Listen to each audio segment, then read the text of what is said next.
before we get started in this week's live, there might be a chance that we'll lose power. So if we lose power, we'll just have to end the live wherever we're at, because the shop will just be nice and dark, and we'll probably lose Wi-Fi. I think Dom put it on his phone, just in case, but it's storming pretty bad off and on. You guys can see outside, it's pretty crummy. So you tell scary stories.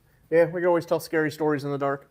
So yeah, just a warning, the power might go off. Usually anytime there's even a thought of rain, the power likes to kick off around here. So yeah, we'll show you guys what we've been working on since last week's live event. There's a bunch of stuff in the back, but we're not going to go back there because every time we go back there, it seems that we get frozen. So we can go back and kind of point and talk. But the big thing is I worked a lot last week on the Mack truck fenders. So I've got, this side is all blended out, smoothed out, got the pieces trimmed, fit, and welded. Mostly hammered out today. I got a little bit here, and there's a low spot I want to bring up. But this half is pretty much done, and I've got this piece. It was fit on there this morning, so I just got to pull these clecos out and we can slide it into place. And then the other one is mostly blended out. I just need to come back in a little bit more planishing here and clean up the form, and then it'll be ready to go on there. So I'm hoping by the end of the day, tomorrow maybe, we'll see, to have this half the same as this, and maybe the two halves tacked together. I'm going to try to wrap this fender up this week, if at all possible.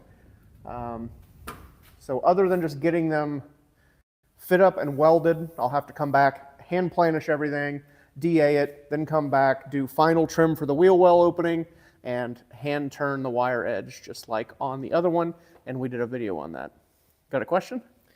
Alex gave a question, and I copied it from, I copied it and put it in here.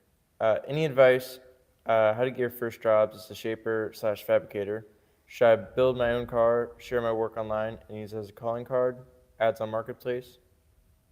There's a lot of different ways you can do it. I mean, if you have absolutely nothing to do, like you don't have any customer work at all lined up, you're going to have to obviously build your own stuff. It doesn't necessarily need to be a full car, but if you want to build, that will become your calling card. But there's a lot of time, money, and effort that goes into just doing that. So it's kind of tough. If that's your only option, then yeah, that's what you're going to have to do. Or you can do small pieces. Usually with metal shaping, even if you're in process of building your own car, if you do good work, people will find out about it and you'll start picking up jobs throughout the build process on your own stuff.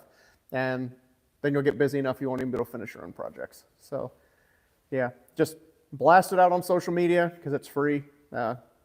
Free marketing is the best marketing. And yeah, just get it out there, and yeah, it'll as long as your work quality is good and your prices are fair, the work will be there.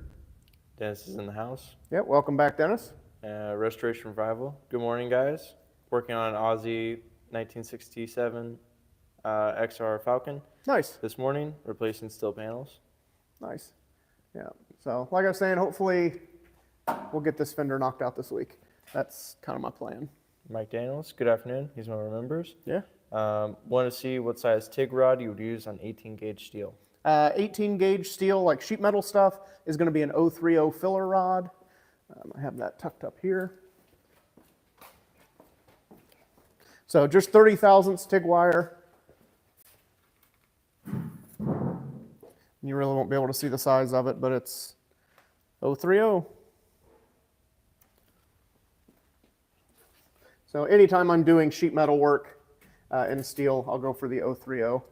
Even on aluminum, I'd like to have an 030, but they don't make it, so I'm stuck with 063 or 1/16. What's your hourly labor rate? My labor rate here in the shop is $120 an hour across the board. So that's mechanical, wiring, plumbing, sheet metal, welding, parts research, design, any of that stuff. I just have one common labor rate across the board for everything. That's everything right now. Yeah. We can continue talking about what we're talking about. Yeah, I can't even remember what else I worked on last week because I know I was working on the fenders, and then there was a bunch of other stuff going on too. I had a few sets of frame rails we had to get bent up and shipped out. So Yeah. all of that stuff. You were doing a bunch of frame rails. Yeah, all that stuff's done and gone. Yeah, just a bunch of little stuff like these little hoops I had to bend up, waiting on them to come get picked up. And yeah, that's pretty much it. Make sure we don't lose service. But in the back, I'm kind of rearranging stuff. I'm working on getting my my stock built up of Fragola AN lines and fittings. So I'm getting rid of one of my workbenches, probably the couch in the back, and I got this really cool, it's not really a toolbox, but it's like a workbench with drawers in it, and then I designed, Right there. yeah, it's all the way in the back. It's 10 foot long, 18 drawers, 2 doors, and I designed drop-in slats so I can actually segment everything off into about a 6 by 6 by 3.5 deep divider, and then I can organize all of our fittings based on color, size, and style, hopefully in all of those drawers, and it'll be easier to just grab those when we ship them or when we need them on one of our own projects. So doing that kind of stuff, but unfortunately we're not going to go back there just because I'm afraid it'll get frozen.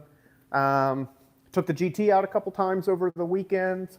We went to Saturday we went to the USAC season opener at Lawrenceburg Speedway, and a couple buddies of mine do a cookout at the track. So I went to that, and I went to a little hot rod gathering before then. So we took the GT out. It was just across town, so I think it was like 45 miles. Did that, and then Sunday we hit up one of the local Cars and Coffee events. Me and Jamie did, and one of the fuel pumps is finally crapping out all the way. So I ordered a new fuel pump. It came in, and if it ever stops raining, I'm going to switch the cars around, get the GT up on the 4-post lift so I can change out that fuel pump and the last remaining lines that that are coming out of the tank into the fuel pumps. So, How long would it take you to do a full Mac Fender without videos? as long as it takes. I mean, that's not a good answer, but it's the real answer. And that's the thing too, is like the videos, yeah, we're doing videos. It doesn't add that much time other than talking about it. And when we're talking about it, clearly the client's not being charged for any of that. I've got a time clock app on my phone, so I just clock out, talk to the camera about what's going on, and then clock back in when I get back to work. And then we just film a bunch of tripod stuff from a bunch of different angles. I try not to give out how much stuff costs because that's really between me and the client. You know, it's always going to start an argument. If I say I did it in 10 hours, people will call BS. If I said I did it in 1,000 hours, people would say that that's way too long, and their brother's cousin's first sister could do it in 45 minutes. So I really try not to get into how long stuff takes, how much stuff costs, all of that. So it just takes what it takes. Do you bill out in 40-hour increments, or how do you bill out your cycles? Usually it's right around 40 hours. It depends on their budget. If their budget is good for 80 hours, I'll do my best to reach that. Or if their budget is only for 20 hours, I'll try to do that. I like to stick around 40 hours. Anything less than a week, you get into what I feel is a little bit of wasted time because you get refreshed with the project, so you're kind of not as efficient as you could be. Your efficiency creeps up, and if you're in, say, 20 hours, then it's time to button things up and push it aside for the next cycle. So you don't actually hit a good amount of efficient hours in that time frame. You might get 10 to 14 hours of actually efficient work time instead of 35. So I like to stick around that 40, and then I'll bill out every time for that before they get scheduled for the next rotation. Ohio, Indiana, thumbs up emoji. Yeah. Hello, Lawrenceburg, Indiana. It is what it is. Lawrenceburg. I don't care. Spelled the same on the map. Anything else? I think that's all I got really going on from last week. If you are a member of our newsletter, you got a new product alert email today, so check that out. The Cleco racks are going live, so we'll have those shipping out by the end of the week. So if you're not a newsletter subscriber, head over to cornfieldcustomsltd.store.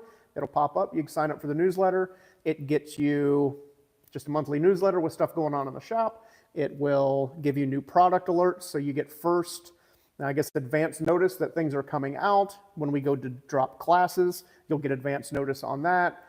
Just anything special. We try not to spam you. I think this is the first time we've done a non-monthly newsletter email. So it's not like every day you're going to get a spam email from the newsletter. It's usually once a month, maybe an extra one thrown in if something exciting is going on in the shop. So check that out.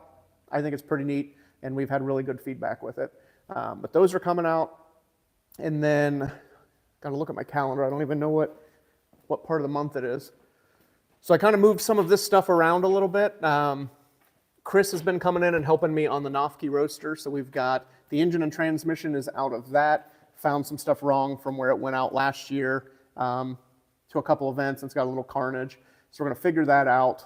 And then I'll be back on the Mustang hopefully next week. And then the week of the 28th through the 2nd, I don't have a lot going on because I leave that Thursday. So I leave that the 1st, I think? I don't know. Might be the 1st. But I have to drive up to Manitowoc, Wisconsin, and Noah Norwood's flying in. We're driving up together. I think we're going to take the GT if I get the fuel pump put in, as long as weather permits, and we're going to do another one of the Bailey Industrial Metal Fest classes. And yes, we'll be up there the 2nd through the 4th, I believe. 1st through the 4th, something like that. And yeah, then we'll be here back in the shop that Monday, and Noah will be here working, and then I head out to El Mirage to go racing. So trying to button up a bunch of loose ends on stuff and get to a good stopping point for May when things get a little hectic for a few weeks. Do you go to Carl? I plan on going Friday 25th for spring meet. No, I don't really do Carlisle. I don't know. Swap meets just get me into trouble because I buy stuff I really don't need, and I really don't need a whole lot. So yeah, I don't do a whole lot of swap meets. I used to try to hit Hershey every year, and I'm just so busy that it's tough to get out there. I want to go to AMA, the vintage motorcycle place. Yeah. That'd be cool. Do you charge a small storage fee in between work cycles? Nope, I don't charge storage fees on the client unless it becomes a major issue. Say they're like, hey, I need to take 6 months off. They need to either come get the car or they're going to be charged storage. If it's just in a normal rotation, I don't charge storage because it's not necessarily the client's fault that I can't work on everything all the time, all at once. But like I said, if it becomes an issue and something is either abandoned here or they can't pay their bill, then it becomes an issue. But no, just while I'm jumping around, I don't charge storage on any of that stuff. Went by the steel place to get some aluminum, 3003 sheets, but their making was of that number, but had 5005. Would that be okay? I mean, 50 series is just going to be a little bit harder. You can use it. It can, depending on what you're doing with it, it's going to be a little bit more prone to cracking over time. I don't like to use 50 series on like cars because the vibration from the engine and the vibration driving on the road, it'll start to work harden through that vibration, and then you'll be getting cracks sooner than you would if you had 3003. But in a pinch, it works fine. That's it. That's it. Yeah. So, yeah, looks like the sun's starting to come out, so we might not be losing power, which is a good thing. And yeah, I don't know. want to talk about your valve cover racer? Yeah, I haven't done anything with it yet. I've always wanted to build a valve cover race car, and a couple local shows when I was a kid did it, and now I don't go anywhere, but I still want to build one. So this is an aluminum 427 single overhead cam valve cover. It's kind of crusty, so I'm going to build a valve cover racer out of it. So it'll have an 1/8-inch aluminum chassis. I haven't figured out what I'm going to use for axles and bearings yet. I'm going to make the wheels out of probably 1/4-inch aluminum, machine a groove for O-rings, because a lot of the races, they require some kind of rubber or non-metallic surface to make contact with the track. But just what I need. More projects that I don't have time for. So it might not even get started until till fall or winter of next year if I run out of things to do, which I don't see that happening. So too much to do. I was just thinking you can cut some tubes like this, have some exhaust come out the holes. Nah, that's not really my kind of thing. Do you have a client sign a restoration contract? It's just a basic work order contract. Nothing super crazy. It just the labor rate that I charge by the hour and stuff that I found over the years that I don't put up with, like bad attitudes and making unreasonable demands and that kind of stuff that just says, as a client, you can't do these things, and I'm providing you a service at X amount of dollars, your monthly budget, and that's it. Just real simple. I think it's a page and a half. Just covers all the bases. That way people can't say, well, I didn't know. And the other thing too is I have it plastered really big on the wall in the office, right when you walk into the shop. That kind of breaks down everything. So it's, again, they can't say that they didn't know. So it talks about rates and policies. Everything's by the hour, what our labor rate is. We don't compare other shops' estimates or quotes. And yeah, pretty simple, self-explanatory. I try to do things simple, not overcomplicate work orders with 10, 15, 20 page stuff. So just real simple. And then that's a good thing too, is breaking it up into work rotations. If they, every 40 hours, they are pretty much re-upping the work order contract, because after the 40 hours, if they're not happy with whatever, they can pay for the work that was done, and they can take their car and they can do what they need to do. So that's why I like breaking it up into rotations as well, because that gives them a chance to separate from us if there is some kind of disagreement. It's not like they're in $100,000, $200,000 and then everybody's fighting and complaining. You're in 40 hours. We can separate each time we finish a work rotation, or when that time comes, if there's ever an issue. Luckily, we haven't had that happen a whole lot. Just sometimes clients and shops don't work well together, and it's easier to part ways early on than later on. So, did the GT seem to have seem better with the new fuel system parts until the fuel pump crapped out? Yeah, it ran a lot better. Just the new jets and new gaskets, all that stuff seemed to help. I really don't think the fuel lines mattered all that much, just because it was just getting the fuel lines, just get the fuel from the pump to the carb. I feel better about it, just knowing that it's better line than just rubber line and a bunch of hose clamps. Even with the crap out, with the one fuel pump that's kind of, I think when it gets hot, it just starves for fuel. So the good thing is we do have a second pump, 2 individual tanks, 2 individual pumps. So it's 2 fuel systems that converge into the single carb. So it wasn't the end of the world. It is still drivable. It's just, I don't know if I want to take it to Wisconsin, hoping that one pump makes it, especially with it being the same era pump from 30 years ago that was put on the car. So we'll replace the first one, see how things go, and at least then we would have a backup to get us somewhere. When you polished the aluminum nose on the modified Roadster, did you sand the part from heavy to light grit with sandpaper before using a buffing wheel and bars on it? Yep. So, it needs a rebuff. It's kind of getting hazy. But I de-ate everything with 80 grit, and then I wet sanded, I think, up to 1,000 grit. The buffing system I use, they say that you only need to go to like 600. But But yeah, I went up somewhere right around 1,000, and then worked through their system and brought it up. There's still some fine line scratches in it, but it's a race car.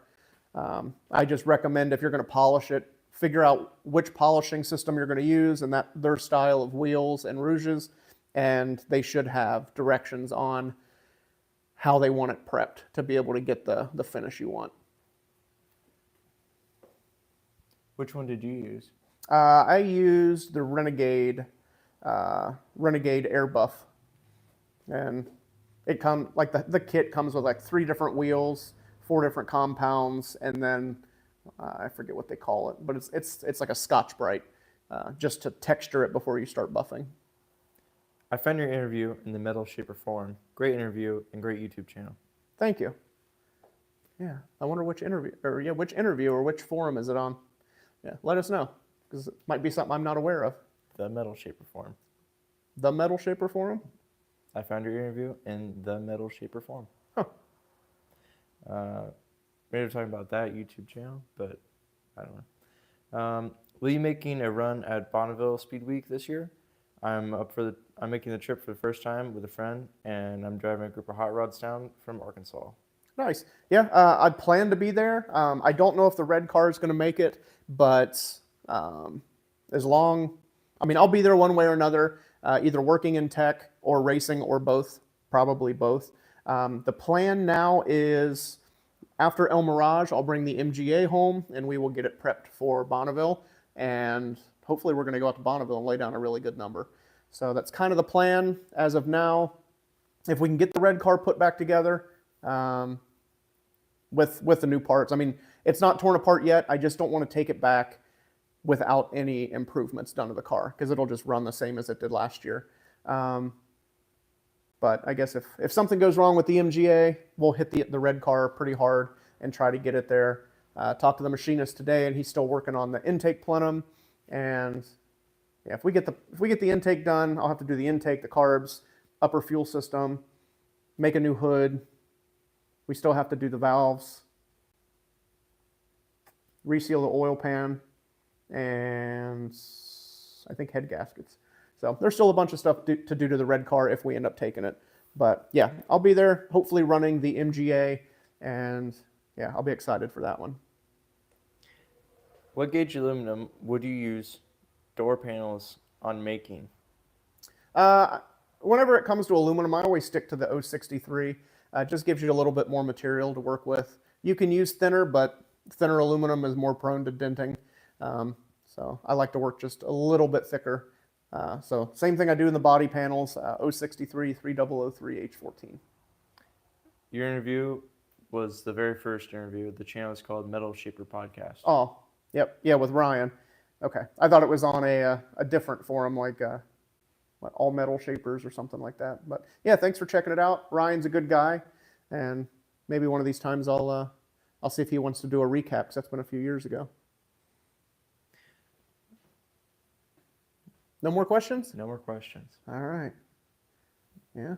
I mean, we can go mosey around the shop some more until questions come in.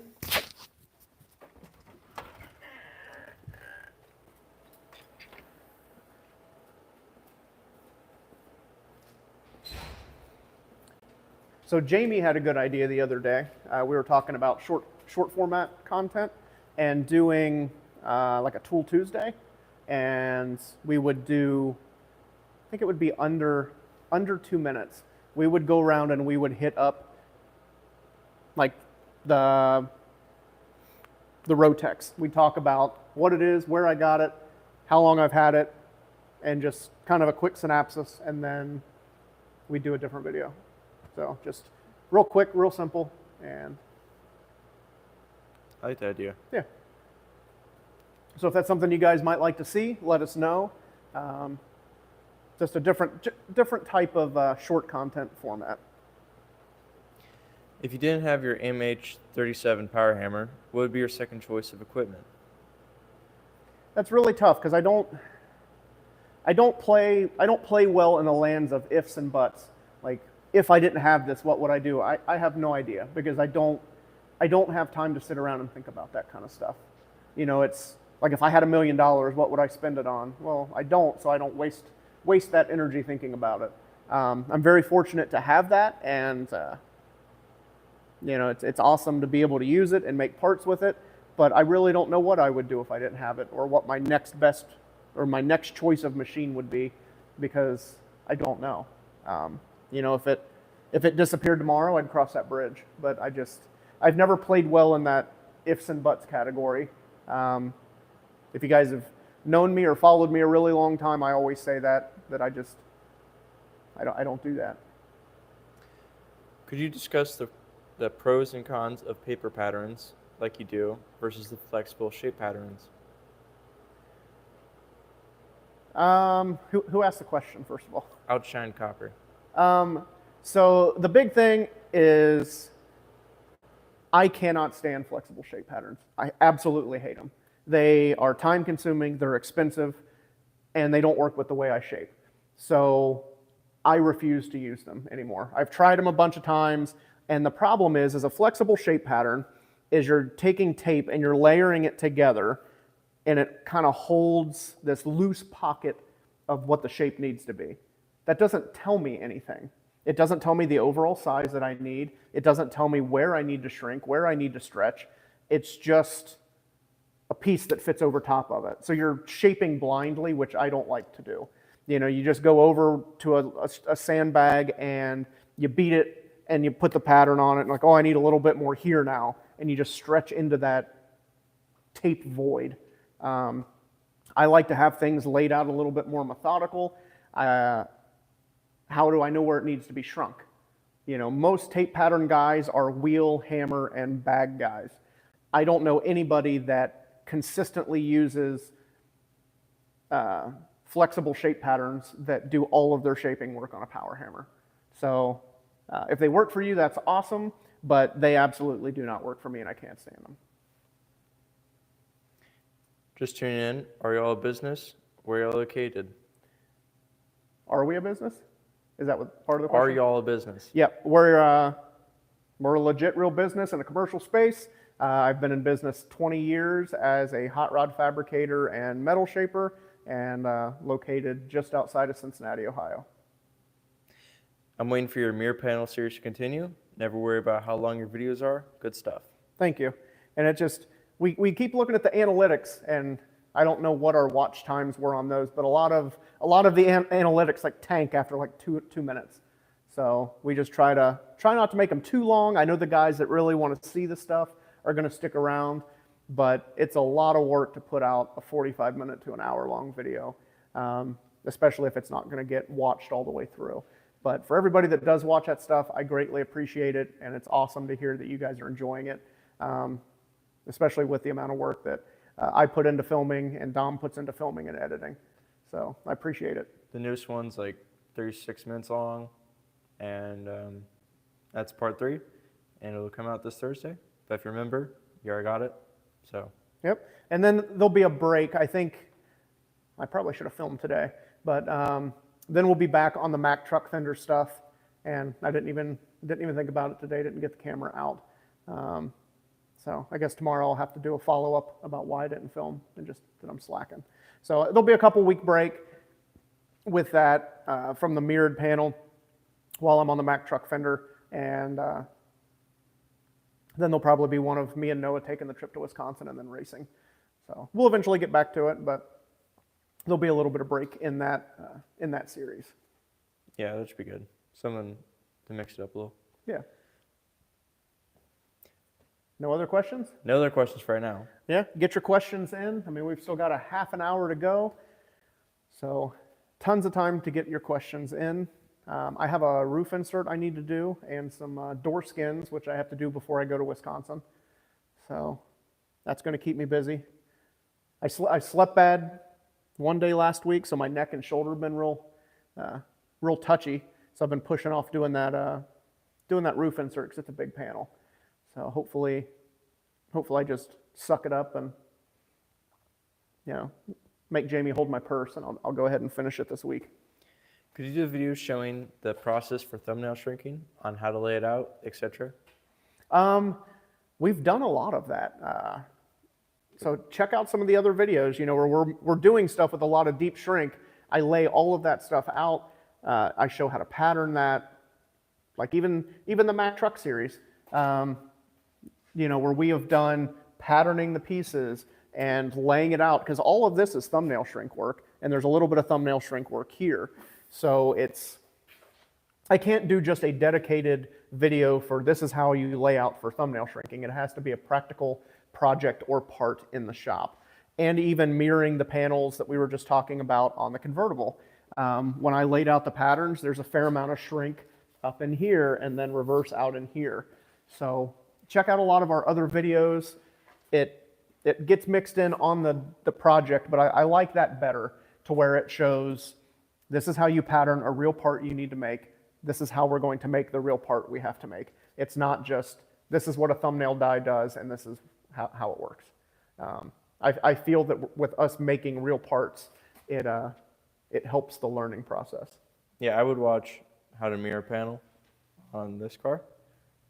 It showed the newest one that's coming out this Thursday. It'll have thumbnail shrinking and yeah, actual shaping work, not just pattern work. Because I know the last two we put out, they were both patterns, and patterns can get kind of boring, but it's the most important part. Because if you can't pattern your part, you're not going to be able to accurately make your part. Yes, absolutely worth a watch, especially for us who want to learn the correct way and no missing steps. A detailed reason for each step. Love them. Yeah, thank you. And I wouldn't necessarily say it's the correct way. There's a bunch of different ways to achieve the same thing that I'm doing here. It's just the way that I do it in the shop and the stuff that I found that works for me. So correct, it depends on who you ask, but it works for me, and I like to share the knowledge I've acquired on how to get it to get the metal to cooperate. What are some of the hazards of shrinking or stretching too far? I mean, if you shrink or stretch too far, you just go too far and you have to come back. Especially like on the power hammer, if you shrink it a little bit too much, you just have to stretch it back out. And that could be, you could be doing that on purpose. You could over shrink so then you can stretch that back out and really blend the panel in and get a super clean finish without any tooling marks. And it's just the opposite. If you over stretch it, you're going to have to come back and shrink it to tighten it up. So there's not really much of a hazard other than just going a little bit too far and having to come back from that. So keep in mind, all we're doing when we're shaping metal is we're shrinking and stretching. If you go too far one way, all you have to do is the opposite to get it to come back to where you need. Looking forward to the roof insert fabrication. I'll be paying attention. I appreciate your content. Yeah, and thanks. And if you haven't checked them out, I already have a bunch of roof insert videos doing a lot of 33, 34, and 32 roof inserts. We still need to finish the buck for the 36 roof insert. I thought I was going to get a bunch of orders on those, and I haven't had any yet. So that's kind of why the 35, 36 Ford 5-window roof insert video kind of died off. Just nobody wants them, so I haven't put forth the effort on that yet. And just got, I forgot, we got 4 new sticks of 2x4 by 188 tubing in today. One of these is going to be a stock set of frame rails for a 66 to 77 Bronco. I'm taking them out with me to California, meeting the guy in Arizona. Yeah, I think it's in Arizona. And then the other one is also going to be a 66 to 77 Bronco, but they're going to be custom. I think it's a 4-door that they're doing. So waiting on the approved blueprint for that. And yeah, all 4 of these sticks will become Bronco frames. The 60s 4-door? Yep. They're making a custom one? Yep. That's cool. And for any of you guys watching, I don't know how many are, if you need or want, say, frame rails, but you don't want to pay the freight because it can be very expensive, the trailer is going to be empty on the way to California. So from Cincinnati, I'll go to Indianapolis, then down to St. Louis, cut across 44 and hit 40 all the way across the southern part of the country. So if there's anything you want or need hauled, frame rails are awesome at that point because I can throw them in the trailer and meet you somewhere along the route to save you guys some freight. So keep that in mind in the coming weeks. If you're on the fence about wanting frame rails and you're able to meet up, just let me know. We can get them bent and put in the trailer and save you guys some money. Is it correct to regard metal shaping as more of trial and error kind of work rather than forming in a roll or break? I mean, you're comparing two different things. Like, it's not really so much trial and error, but it also is trial and error. Like, you have to shape the panel and you test fit it to the buck or your former, and then you make an educated adjustment from there and you continue shaping. It's not just, oh, I made this part, it doesn't fit, and you throw it away, and then you start a new part. It's using where you are and where you need to be to make the choices to take the correct path forward. That's why you have paper patterns and all that. Yeah, the patterns and measurements and all of that stuff will take away a lot of that margin of error. The question's not super clear, and you're comparing forming to shaping, which is two different processes overall. Forming is just a type of bending. You're not changing the material thickness or the surface area, while in shaping you are changing the metal thickness and surface area. That's everything for right now. Everything for right now. Yeah, it's been pretty boring around here. Just working on those fenders that are massive. I don't know if you can you get the scale of how big they are? There was a good picture of you holding it up when it was done. Yeah, the other one. Yeah. Because that's what everybody says when they come in. They're like, "Wow, it doesn't look nearly that big in pictures and videos." Like right there, it's about as half as tall as you. Yeah. So. Yeah, and like for comparison, it takes a full 4 foot by 8 foot sheet of 18 gauge cold finish steel, except for a 3-inch strip down the middle. It'll take the whole sheet.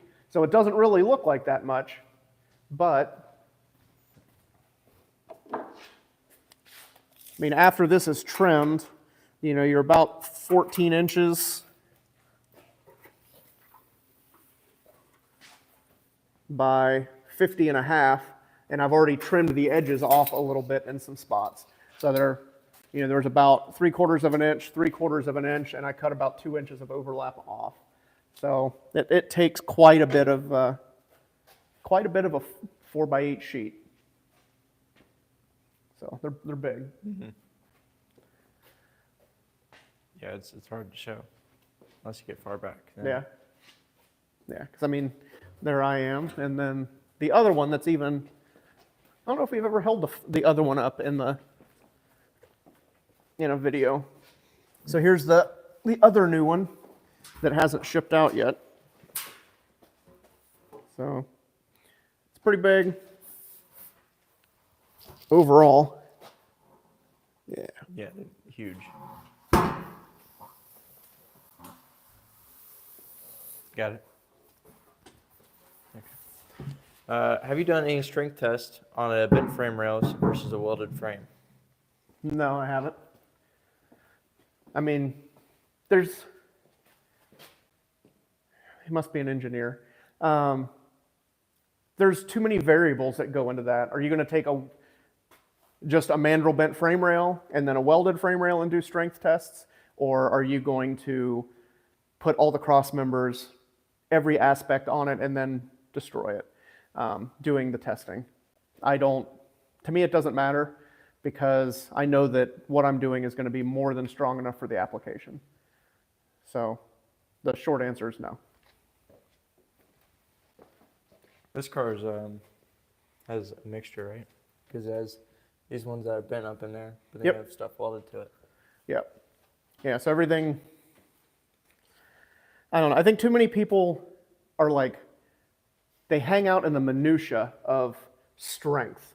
You want it to be super strong, but you also don't want it to be so strong that if you were in an accident, it's going to be a tank and the G-force is just going to kill you. That's why they have crumple zones now. Strong is not always a good thing. You want it to be strong enough for its intended application. Just people hang out in that minutia of, well, how strong is it? It's,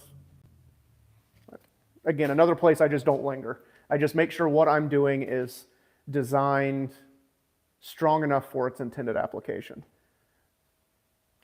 What's your gauge metal choice for auto work usually?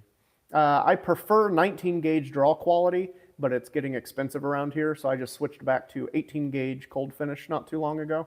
And the cold finish is just a little springier than the draw quality, but it's on the power hammer, you don't notice it a whole lot.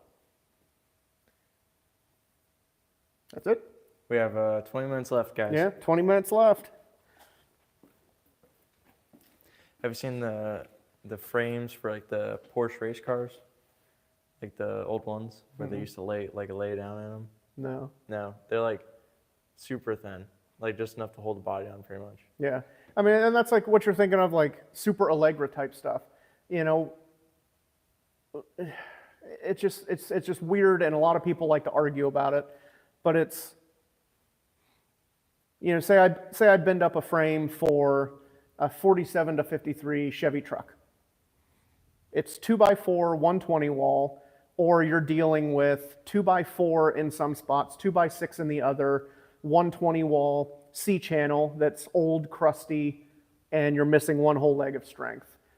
On the Mustang, that would have been 18 gauge stamped steel unibody structure, which is extremely weak compared to 2x4 120 wall. So it's, you know, those cars aren't the safest ever, but they did do safety testing on them. Look at new Hondas. It's the same thing. It's 20 gauge stamped steel. Just the whole strength thing, just, I don't know. I could argue about it, but. Let's see if I skipped any comments. I don't think I have, though. So other than Bonneville, where else are you going? That's pretty much it. Racing at El Mirage, racing at Bonneville. As of now, the classes in Australia are still a go in October. So I think I'll be over there almost the whole month of October. I'm still trying to figure out a time to give Carl at Make It Custom a call and set up a class with him. I really don't have any other trips planned. Nothing that I can think of. I mean, we've got this Bailey class, and I don't know if we'll do another one of those this year, but that's all I got for the most part. I might have to go to Florida and teach a class. We're still kind of up in the air on that. While I'm in California racing at El Mirage, I think I'm going to stay for a week extra, and I'll be working in Jeff Davies' shop. All of a sudden, his shop name, Devious Customs. I'll be working in his shop doing some teaching and some metal shaping for them. So, yeah, but who knows? Things change all the time. What's your experience with unibody vehicles like mid-60s Chevy/Ford vans? I don't think I've ever worked on a van. I really don't even like unibody cars. That's why, like on the Mustang, I cut the unibody out and did a full tube chassis in it.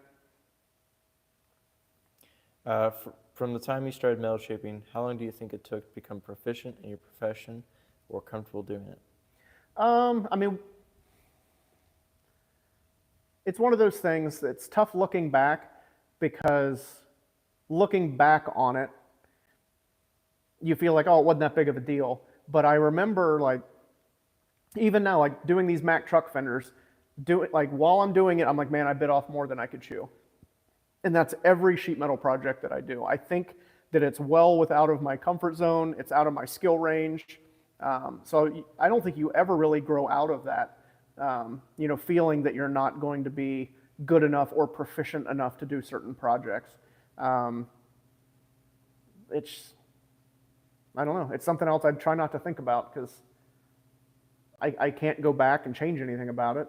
I just struggled through where I could and moved forward. Those are weird. Have you ever seen that? What, a message retracted? No. Under it, like where it says Cornfield Customs. No. I don't know. I don't know. Shout out from Mesa, Arizona. Thank you all of us for taking the time to teach and talk to us. That's from Bullyfield Bulldogs. Yeah, thanks for watching, and yeah, I kind of enjoy doing the live events. Even when talking about how strong stuff is, or the land of ifs and buts. What records are you guys going for? In the MGA, 900 miles an hour? no. It's modified GT, and I think the record at El Mirage is open, but there is a course minimum, which is 198 to even qualify for the record. So of course I'm going to go for that. I'd like to get the record there. And I think at Bonneville, it might be 208 or 218. So that's what we're chasing. What does modified GT mean? So it's like a, hold that thought and I'll get you the book and I'll read it.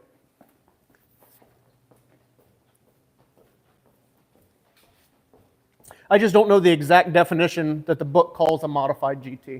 Mm-hmm.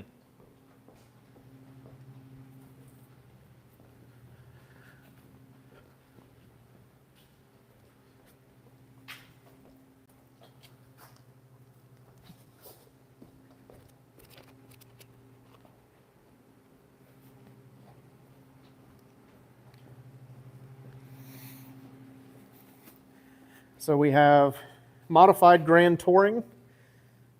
So you have modified GT there in the picture.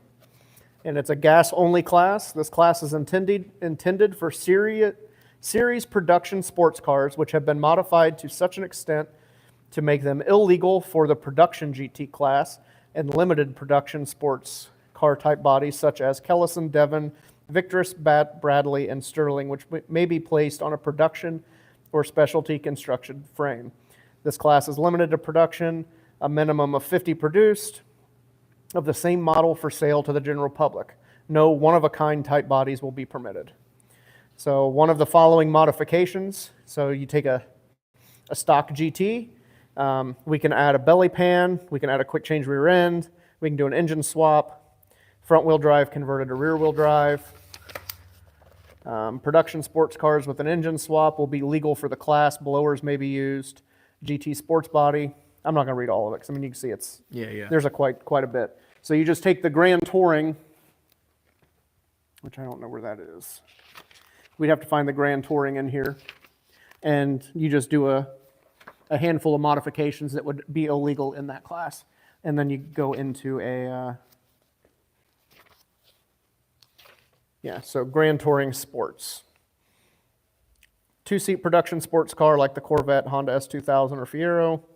And there's a lot of stuff like the stock gas tank shall be fitted but not used. So you have to have the stock gas tank. Mm-hmm. If you take the stock gas tank out, that could be an aerodynamic advantage. So, sounds like it's still storming out there. Yeah, probably started back up. Yep. So there's a lot of rules that go into each thing. You know, you've got all the body qualifications for the class, and then engines. So if you're curious about that, you can pick up an SCTA B&I rule book that has all of that in there, as well as all of the records. So what did I say we were going for at Bonneville? The record. Yeah, modified GT. So it'd be blown modified GT. And my phone's ringing.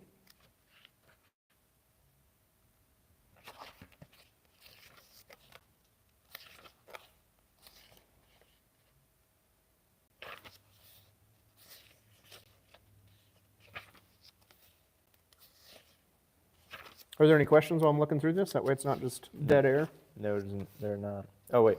Where will you be in Australia?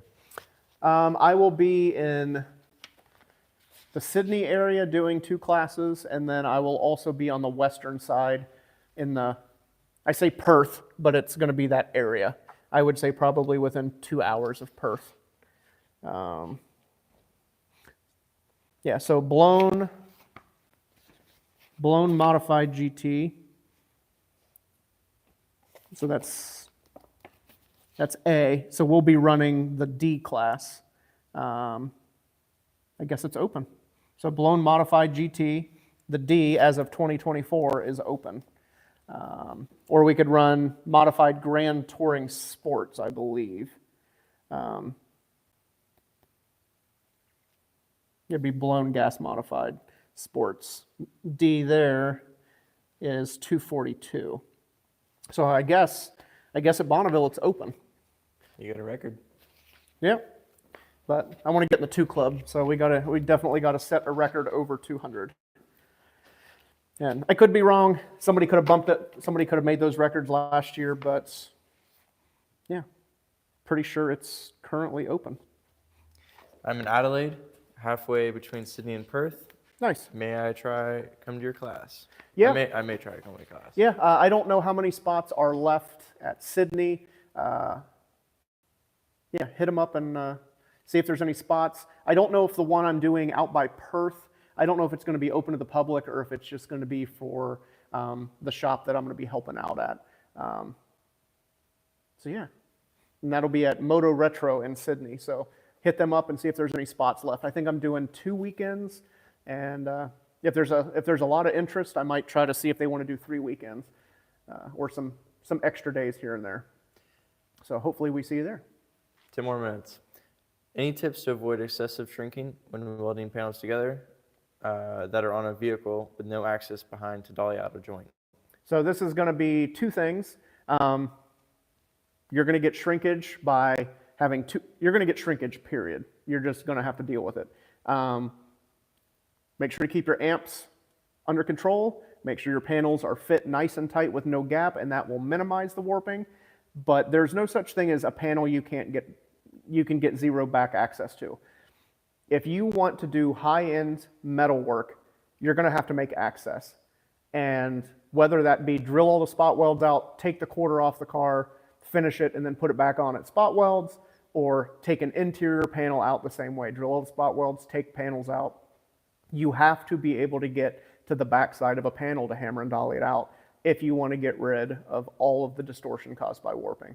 If you don't want to do all of that work, you're not going to be able to metal work it completely back out. You're going to have waves and distortion. That's just part of it. Because once you've welded, everything moves and expands, and as it contracts, that's where you're going to get your distortion.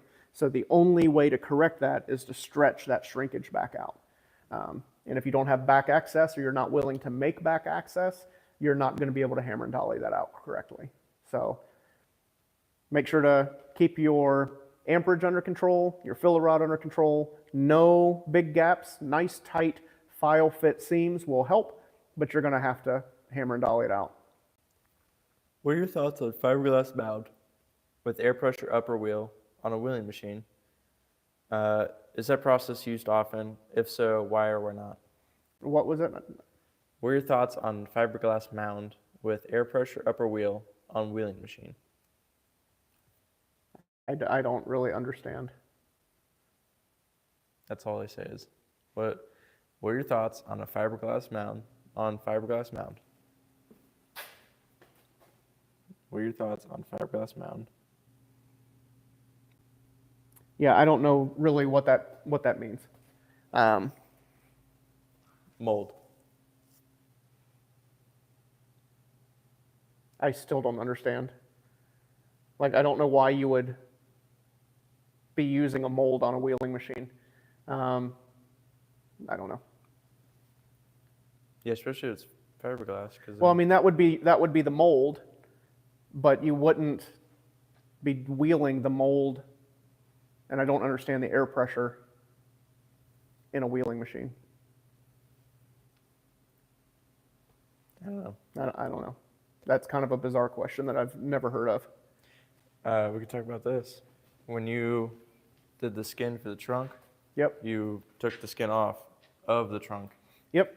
Yeah, because I didn't have access to the backside because it's got all this bracing here, so I cut the whole skin off. I've done it on cars where we do a patch and a quarter panel, no access, take the whole quarter panel off at factory spot weld seams, finish it, and then re-weld it back on with rosette welds. So I think people think I'm full of crap when I say that you do that, but if you want to get to that type of work or that level of work, you have to. It's not for everybody, it's not for every customer, it's not for every budget, but you have to be able to get to the backside of the weld so you can hammer and dolly it. You sprayed a primer up under this, right? Yes. Yeah, while I had everything apart, I put primer on the inside of the skin and the inside of the inner bracing because it had been chemically dipped, so it had nothing left in there. Yeah, that's another common question people ask. Yeah, like on the Mustang too, you took the whole car apart pretty much. Yeah. Yeah, like, luckily where I worked this out, where I welded on a new back section of the quarter, I had access. I could reach in and get there through the taillight opening, or up through the bottom when I didn't have the wheel wells in, whatever we needed. You just have to have access to it.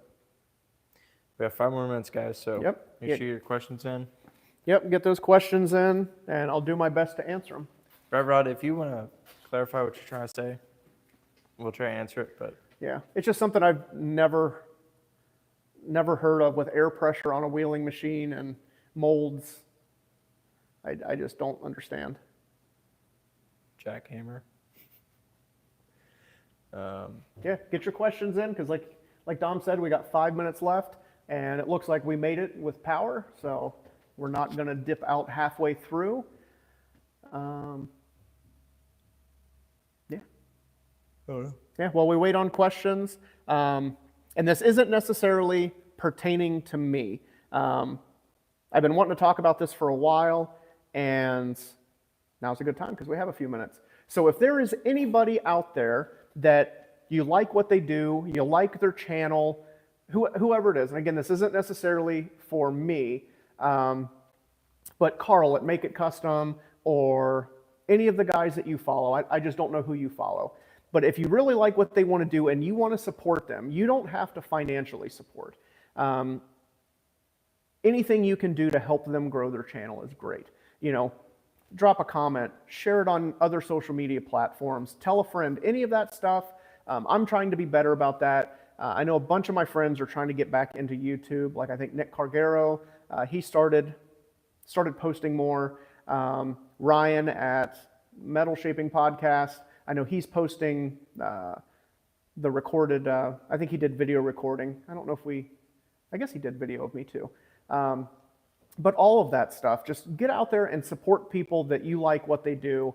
And it's so hard right now because I'm finding it's like the bigger channels that have a lot of marketing behind it and big marketing budgets are kind of pushing out all the small guys. And I've talked to a few other people who have noticed that all of their views and their money and that kind of stuff has really kind of fallen off this year. So I want to just let you guys know that you don't have to financially support them. That's great if you can, but you don't have to. Just make sure you're watching their stuff, sharing their stuff, commenting. Anything you can do to help bring more exposure to their channel and help the algorithms is greatly appreciated by all of us.